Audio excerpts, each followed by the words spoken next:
आज के इस वीडियो में बात करेंगे हाई स्कूल का जो मॉडल पेपर है यानी कि 2023 का जो हिंदी का पेपर वो किस तरह से आएगा। टोटली इसके बारे में हम बात करने वाले हैं कि 2023 का जो बोर्ड का पेपर है वो किस तरह से आएगा और आपको एक आइडिया मिलेगा कि जो प्रश्न पत्र होता है वो किस तरह से। सबसे पहले तो आपको प्रश्न पत्र में समय 3 घंटे 15 मिनट मिलते हैं, जो कि 3 घंटे प्रश्न पत्र को लिखने के लिए और 15 मिनट आपको ये पेपर को पढ़ने के लिए। और इसका जो पूर्णांक होता है आपको 70 मार्क्स का होता है और 30 मार्क्स आपको प्रैक्टिकल में मिलते हैं। ठीक है, और यहाँ पे शुरू में बता दिए गए नोट, यहाँ पे आप पढ़ सकते हो कि नोट प्रारंभ के 15 मिनट परीक्षार्थियों को पढ़ने के लिए निर्धारित किया गया है। इसमें से जो पहला टाइप का क्वेश्चन आता है उसको आप यहाँ पे देख सकते हो। तो यहाँ पे पहला जो टाइप का क्वेश्चन है वो क्या है, आप यहाँ पे देख सकते हो। प्रश्न नंबर 1 का क। ठीक है, निम्नलिखित में से कोई एक कथन सही है, उसे पहचान कर आप लिखिए। सरस्वती पत्रिका के संपादक महादेवी वर्मा थी। नहीं, क्या भूलूं क्या याद करूं हरिवंश राय बच्चन की आत्मकथा है। राम बिलास शर्मा कवि के रूप में प्रसिद्ध है और मैला आंचल कहानी विधा की रचना है। ठीक है, तो इस तरह से आपको क्वेश्चन बोर्ड एग्जाम में पूछे जाएंगे। इन सब क्वेश्चन को यार आज से ही तैयार करना स्टार्ट कर दो, क्योंकि बोर्ड एग्जाम में काफ़ी इंपॉर्टेंट है और बिल्कुल ये चीज़ें जो याद रहेगी बाद में आपको याद करने की ज़रूरत नहीं होगी।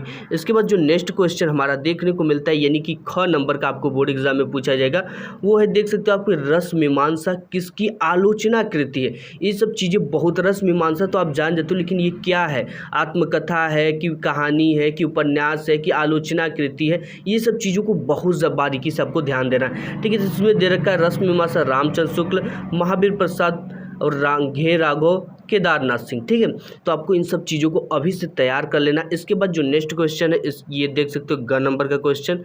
तो ग वाला जो क्वेश्चन है यहाँ पे आप देख पाएंगे कि निम्नलिखित में से किसी एक रचना के लेखक का नाम लिखिए, यानी कि किसी जो रचना दिया गया उसकी किसी एक लेखक का नाम आपको बताना। ठीक है, यहाँ पे अथाह सागर, अर्धनारीश्वर, मेरी असफलता, लहरों के राजे हंस, इनकी क्या है, इनकी जो लेखक है उनको बताना, ये रचना दिया गया उनका। इसके बाद नेक्स्ट आपको इस तरह से आइडिया मिलेगा कि 2023 का पेपर बिल्कुल ऐसा ही आने वाला है। और यहाँ पे देख सकते हो गेहूँ और गुलाब किसकी रचना, राम वृक्ष बेनीपुरी, महादेवी वर्मा, राम बिलास शर्मा, प्रेमचंद। ठीक है, तो आपको इसमें से जो करेक्ट हो उसको करेक्ट कर लेना है। अगर आप इसका कहोगे तो पूरी की पूरी सॉल्यूशन मैं वीडियो बना दूंगा आपको, जिससे कि आपको काफ़ी ज़्यादा हेल्प होगा और समय की पता चलेगा कि कितने समय में और किस तरह कितने जो क्वेश्चन है उसको कितना टाइम देना है। इससे आपको आइडिया मिलेगा। देखो, क्योंकि हिंदी जो होता है उसमें टाइम कम होता है। इसके बाद नेक्स्ट क्वेश्चन देख सकते हो कि आपके त्यागपत्र किस विधा की रचना है। यहाँ पे दिया उपन्यास, कहानी, नाटक, एकांकी। ठीक है, तो यहाँ से आपको जो करेक्ट आंसर उसको सेलेक्ट करना होता है। इसके बाद आपको यहाँ पे प्रश्न नंबर 2 मिल जाता है। ठीक है, तो यहाँ से प्रश्न नंबर 2 आपका क्या होता है, ये 2 मार्क्स में आते हैं। ठीक है, वो 1-1 मार्क्स देते हैं, ये 2 मार्क्स में आएंगे आपको।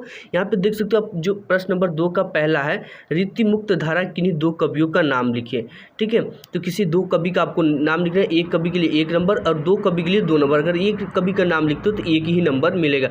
यहाँ पे आपको ध्यान देना कि कवि का नाम लिखना है, ना कि लेखक का नाम लिखना है। इन सब चीज़ों को काफ़ी ध्यान से आपको समझना है। इसके बाद नेक्स्ट जो क्वेश्चन वो है छायावाद की 2 प्रवृत्तियों का उल्लेख कीजिए। ठीक है, इन सब चीज़ें बहुत ज़्यादा इंपॉर्टेंट और रिपीटेड है, बोर्ड एग्जाम में हर साल पूछे जाते हैं। और यहाँ पे नेक्स्ट क्वेश्चन उत्तरायण कृति के रचनाकार का नाम लिखिए। इसके बाद जो सेकंड क्वेश्चन आपको प्रश्न नंबर 3 मिल जाता है, वो आप देख सकते हो क्या मिलता है। ठीक है, ये चीज़ें बोल देता है कि निम्नलिखित गद्यांशों में किसी एक के नीचे दिए गए प्रश्नों के उत्तर दीजिए, यानी कि टोटल आपको 2 गद्यांश देंगे। ठीक है, अथवा कर देता उसमें से किसी एक का आपको उसके नीचे जो प्रश्न दिए उनके उत्तर लिखना। जैसे ये आप पढ़ लिए। ठीक है, भिन्न भिन्न धर्मों के मानने वाले भी जो सारे दुनिया के सभी देशों में बसे हुए हैं, इस तरह से आपको दे देगा। और यहाँ पे आप देख सकते हो कि ये कुछ चीज़ें जो कि रेखांकित कर दिया गया, ये आप देख सकते हो रेखा इसके नीचे खींच देगा। ठीक है, इसके बाद यहाँ पे आपको टोटल 3 क्वेश्चन मिलने वाले हैं। 3 क्वेश्चन वो क्या रहेंगे आप देख सकते हो। यहाँ पे 3 क्वेश्चन ये रहेंगे कि उपयुक्त गद्यांश का संदर्भ लिखिए, यानी कि इसकी कौन से पार्ट से लिया गया है ये चीज़ें। ठीक है, इसका ट्रिक भी मैं आपको बता देता हूँ कि कौन सा किस पार्ट से लिया गया है। और रेखांकित अंशों की व्याख्या कीजिए। जो रेखा खींची गई नीचे इसकी आपको केवल व्याख्या करनी नहीं कि आपको पूरे इसका व्याख्या करना, इसका पूरा गद्यांश का व्याख्या नहीं करना है। केवल जितना रेखा खींचा गया जिसके नीचे उसी का आपको क्या करना है, व्याख्या करना है। ठीक है, इसके बाद आपको नेक्स्ट मिल जाता है उपयुक्त गद्यांश में भारत की बुलियन संप्रदायों के संबंध में क्या क्या बताया गया है। ठीक है, द्वारा क्या बताया गया, ये चीज़ें है, क्वेश्चन है ये। तो आपको ये तीसरा क्वेश्चन ये इस तरह से मिल जाता है, उपयुक्त गद्यांश में भारत की बोलियों एवं संप्रदायों के संबंध में लेखक द्वारा क्या बताया गया। इन सब का क्वेश्चन का जो आंसर होता है आपको इसी में मिल जाता है, ठीक है। ये देखो विभिन्न भिन्न धर्मों के मानने वाले भी सारी दुनिया में सभी देशों में बसे हुए, यहाँ थोड़ी बहुत संख्या में पाए जाते हैं। किस तरह यहाँ की बोलियों गिनती आसान, उसी तरह यहाँ भिन्न भिन्न के धर्म समुदाय की गिनती आसान नहीं। इस तरह से आपको देख सकते हो कि इसमें क्वेश्चन का आंसर भी आपको मिल जाता है। अगर ये चीज़ें आपको नहीं आती है तो इसके बाद यहाँ पे अथवा दे देता है, ठीक है। ये आप अथवा में ये चीज़ अगर ये आपको गद्यांश आ रहा है तो इसको भी आप सॉल्यूशन कर पाओगे। ये भी सेम उसी तरह है, इसमें भी वही किसकी व्याख्या करने को बोलेगा जो रेखांकित अंश है, ठीक है। और इसमें भी आपको 3 क्वेश्चन टोटल देते हैं। उपयुक्त गद्यांश का संदर्भ लिखना है आपको सबसे पहले, और रेखांकित अंश की व्याख्या जिसके नीचे रेखा खींची गई, और पहाड़ों को किस प्रकार जीवंत बताया गया, ठीक है। इसका क्वेश्चन भी आपको इसी में मिल जाता है, तो आप यहाँ से अपना क्वेश्चन आंसर दे सकते हो। इसके बाद नेक्स्ट जो आपको देखने को मिलता है वो है आपका यहाँ प्रश्न नंबर 4। प्रश्न नंबर 4 आप देख सकते हो कि क्या कहता है, ठीक है। प्रश्न नंबर जो 4 है आपका ये है कि प्रश्न नंबर 4 निम्नलिखित पद्यांशों, यहाँ वहाँ ऊपर गद्यांश था, यहाँ पे पद्यांश मिलेगा। किसी एक का संदर्भ व्याख्या कीजिए तथा काव्य सौंदर्य को स्पष्ट कीजिए। आपको देखो यहाँ पे संदर्भ लिखने का 1 नंबर मिलता है और व्याख्या करने का 4 नंबर, काव्य सौंदर्य लिखने का 1 नंबर, यानी टोटल यहाँ से आपको 6 मार्क्स मिल रहे हैं, ठीक है। तो किस यहाँ पे कुछ काव्य सौंदर्य आपको दे देते हैं, यानी कि कुछ ये पद्यांश दे दिया, ठीक है। निर्भय स्वागत करो मृत्यु का, मृत्यु एक है विश्राम स्थल, जीव जहाँ से फिर चलता है, धारण नवजीत मंडल। इस तरह की आपको क्या दे देता है, पद्यांश दे देता है। इसका क्या आपको करना है, संदर्भ लिखना है, प्रसंग भी लिखना है और इसकी व्याख्या करना है। तो टोटल आपको यहाँ से 6 नंबर मिलेगा, और इसके काव्य सौंदर्य लिखना, वो किस तरह से लिखना है अगर आप कहोगे तो इसकी डिटेल्स वीडियो भी आ जाएगी। इसके बाद अथवा, अगर ये चीज़ें आपको नहीं आती है तो आप यहाँ पर अथवा देख सकते हो। अथवा में ये चीज़ें दे दिया, सुनी सुंदर वैन सुधा रस साने सयानी है जानकी जानी भली, ठीक है। तो इनकी भी आपको क्या लिखना है, संदर्भ लिखना है, प्रसंग लिखना है, व्याख्या लिखना है, काव्य सौंदर्य लिखना होता है, ठीक है। तो जहाँ से आपको टोटल 6 मार्क्स मिल जाते हैं, तो इसके लिए ये आपको पता होना चाहिए इसके रचयिता कौन है, ठीक है, इसके मतलब कि कवि कौन है और ये किस पार्ट से लिया गया है। इन सब चीज़ों की आपको जानकारी होनी चाहिए, तभी आप यहाँ पे राइट कर पाओगे। क्वेश्चन नंबर 5 आपको देखने को बोर्ड एग्जाम में मिलेगा। ये मिलेगा कि आपको प्रश्न नंबर 5वां, निम्नलिखित में किसी एक लेखक का जीवन परिचय देते हैं, उनकी किसी एक रचना का उल्लेख कीजिए। यहाँ पे जीवन परिचय आ जाता है। जीवन परिचय लिखने का आपको 2 नंबर मिलता है और रचना लिखने का 1 नंबर मिलता है। तो टोटल 3 आपको यहाँ पे लेखक दिए होते हैं। आचार्य रामचंद्र शुक्ल जो कि आपका पहला पार्ट है, डॉक्टर भगवत शरण उपाध्याय और जयशंकर प्रसाद जो कि काफ़ी ज़्यादा फेमस और बोर्ड एग्जाम में हर साल ये क्वेश्चन आता ही आते हैं। ये आचार्य रामचंद्र शुक्ल और जयशंकर प्रसाद हर साल आने वाले हैं। इन दोनों को आप तैयार कर ले तो 101% इससे बाहर कोई भी लेखक का जीवन परिचय नहीं आएगा। इसके बाद ये तो आपका किस में से हो गया, गद्यांश में हो गया। अब पद्यांश में से भी आपका कवि के लेखक जीवन परिचय लिखने के आता है। ये भी आपको 3 मार्क्स में मिलते हैं, 2 मार्क्स इनके जीवन परिचय लिखने को और 1 मार्क्स इनके एक रचना लिखने का, ठीक है। यहाँ पे देख सकते हो आप ख का क्या कह रहा है, निम्नलिखित कवियों में किसी एक कवि का जीवन परिचय दीजिए तथा इनकी किसी एक रचना का नाम लिखिए। तो आप मैथिली शरण गुप्त, महादेवी वर्मा, सूरदास, ठीक है। सूरदास और ये महादेवी वर्मा को आप तैयार कर लेते हो तो 101% ये बोर्ड एग्जाम में आते हैं। इसके बाद जो नेक्स्ट क्वेश्चन है प्रश्न नंबर 6 का उत्तर ये आपको भली भांति तैयार कर लेना है। प्रश्न नंबर 6 आपको देख सकते, निम्न किसी एक का ससंदर्भ हिंदी में अनुवाद कीजिए। ये संस्कृत आपका दे देता है, ठीक है। अगर आप इसको चाहो तो इसको कर सकते हो, क्योंकि ये इसके एक तरह से क्या होता है, गद्यांश होता है। तो गद्यांश का अगर आप संस्कृत में अनुवाद करना अच्छी तरह से जानते हो तो इसको कर सकते हो, ठीक है। यहाँ पे देखो, मानव जीवन से संक्रमण संस्कृति अस्माक प्रोजन, इसका भी आपको संदर्भ लिखना होता है और ये किस पार्ट से लिया गया है और इतना ही लिखना होता है, ठीक है। और अथवा अगर ये चीज़ें नहीं आता है तो आपको एक चीज़ की सुविधा दी जाती है यहाँ पे कि आपको एक श्लोक दे दिया जाता है और उसी श्लोक का आपको क्या करना होता है, उसका अर्थ लिखना होता है, प्रसंग लिखना होता है और इसका भी पूरे डिटेल्स लिखे, संदर्भ लिखेंगे और इसका अर्थ लिखेंगे यानी व्याख्या करेंगे, तब जाकर आपको यहाँ भी 2+1 यानी कि 3 मार्क्स टोटल मिलेंगे। यहाँ पे आप देख सकते हो 4 मार्क्स मिलेंगे, ठीक। 1 नंबर संदर्भ लिखने का और 3 नंबर इसकी व्याख्या करने का आपको मिलता है। इसके बाद नेक्स्ट जो क्वेश्चन है वो आप देख सकते हो कि प्रश्न नंबर 7वां टोटल किस तरह से क्वेश्चन है। तो प्रश्न नंबर 7वां यहाँ पर अपनी पाठ्य पुस्तक से कंठस्थ किया गया कोई एक श्लोक लिखिए जो इस प्रश्न पत्र में ना आया। तो आपको टोटल 2 श्लोक याद करना होता है, ठीक है, क्योंकि एक श्लोक इसमें आ जाएगा लेकिन एक श्लोक नहीं आता है जिसको आपको लिखना होता है। ईजिली ये लिखोगे तो आपको अच्छी खासी यहाँ पे मार्क्स मिल जाने वाले हैं, ठीक है। तो यहाँ से आपको इसको भी तैयार कर लेना, यानी ये टोटल 2 मार्क्स का है।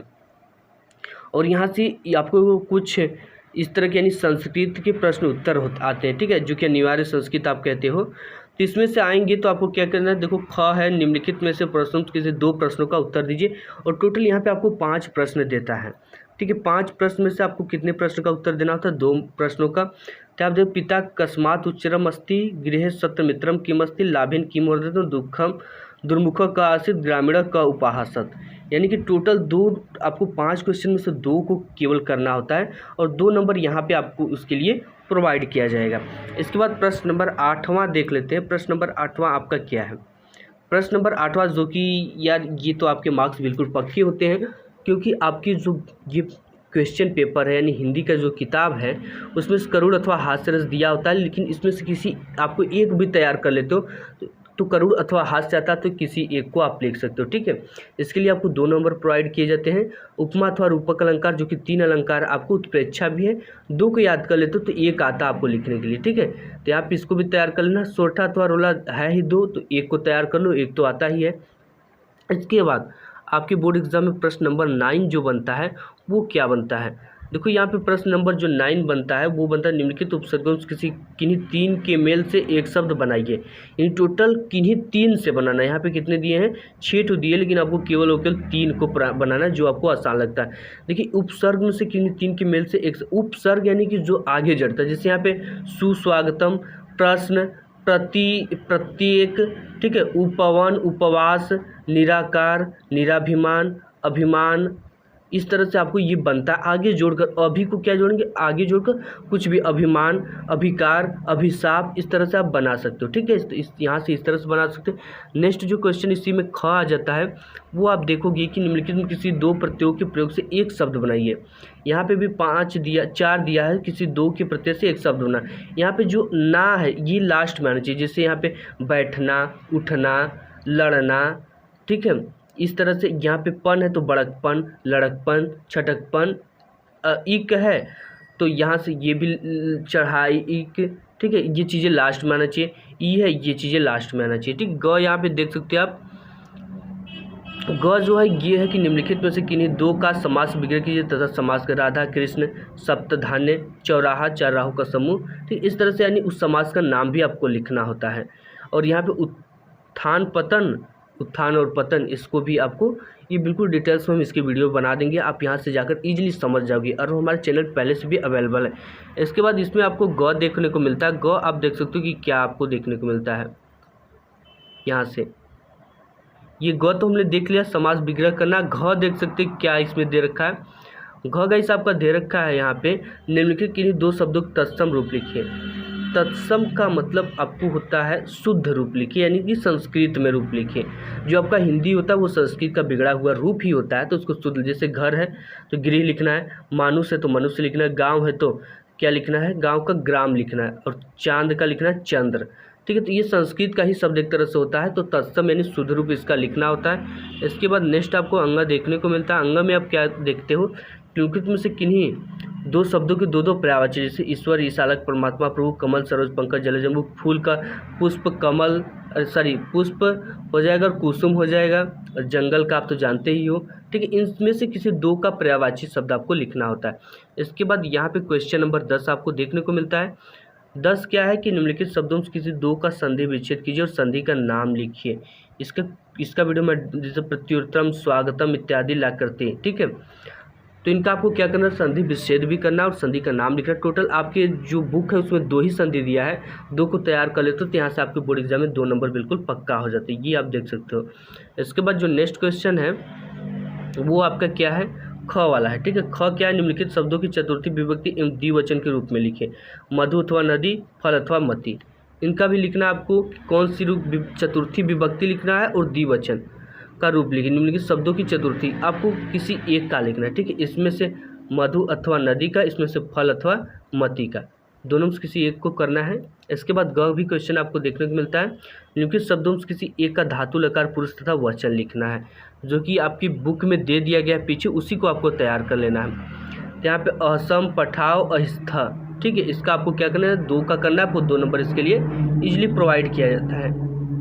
इसके बाद इसमें घ आप देख सकते हो। घ जो आपका है वो है निम्नलिखित किसी 2 वाक्यों का संस्कृत में अनुवाद कीजिए। प्रयाग गंगा तट पर स्थित है, तुम दोनों क्या करते हो? विधा विनय से बढ़ती है, गंगा भारत की पवित्र नदी है, हमें माता पिता की सेवा करनी चाहिए। इसके बाद क्वेश्चन नंबर 11 भी आपको देखने को मिलेगा इस अपने प्रश्न पत्र में। तो 11 जो होगा वो है निम्नलिखित विषयों में किसी एक विषय पर निबंध आपको लिखना है। स्वास्थ्य और शिक्षा, पर्यावरण प्रदूषण, वन महोत्सव, साहित्य और समाज। इसके बाद जो 12वां क्वेश्चन मिलता है आपको, बिल्कुल ये सब में मिलता है, ये अपने जिला वाइज होता है। ठीक है, आप अपने टीचर से पूछ लेना कि आपके ज़िले में कौन से आती है, क्योंकि हर एक ज़िले में अलग अलग मुक्ति दूत खंड काव्य के आधार पर गांधी जी का चरित्र विशेषताएं लिखे, ये खंड काव्य। ठीक है, किसी एक का उत्तर लिखना होता है, इसमें कई सारे दे दिए होते हैं, जो भी आपके ज़िले का उसी को आपको आंसर लिखना है। देख सकते हो मुक्ति काव्य, ज्योति जवाहर खंड काव्य, ये सब चीज़ें अगर ये आप कहोगे कि बता देंगे कौन किस ज़िले का है। तो गाइस ये रहा हिंदी का मॉडल पेपर जो कि 2023 में आपका आएगा। तो ये वीडियो कैसा लगा? वीडियो पसंद आया तो वीडियो को एक लाइक जरूर कर दीजिएगा।